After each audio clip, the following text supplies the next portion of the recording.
Hey guys, Mike here. I'm off today.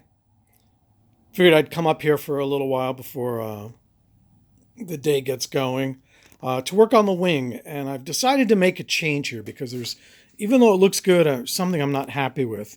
The flaps are actually really just about perfect now. Let me get a different view.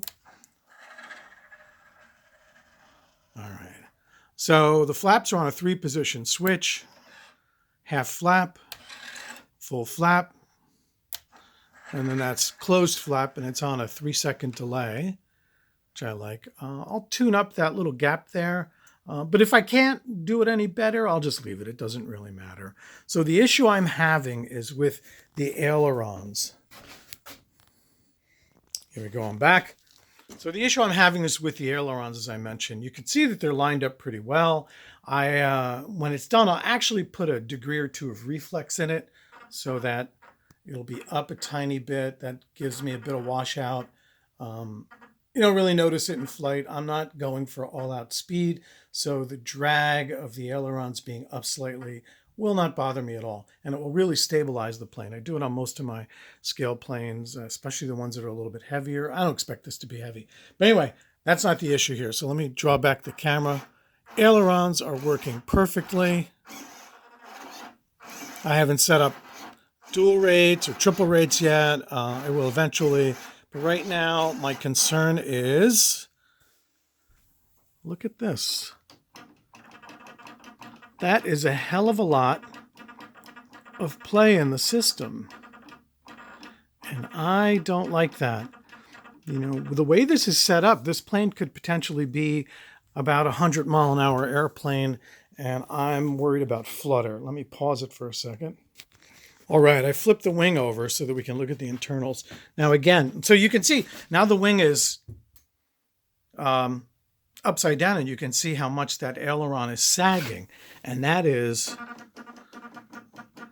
about a 1/4 inch of play.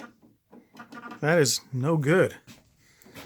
So this aileron, let me see if I can show the detail here.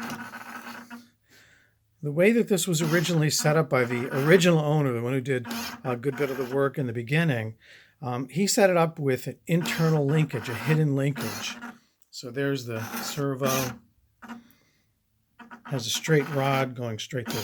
Now, it's a great setup, except for there's too much play here.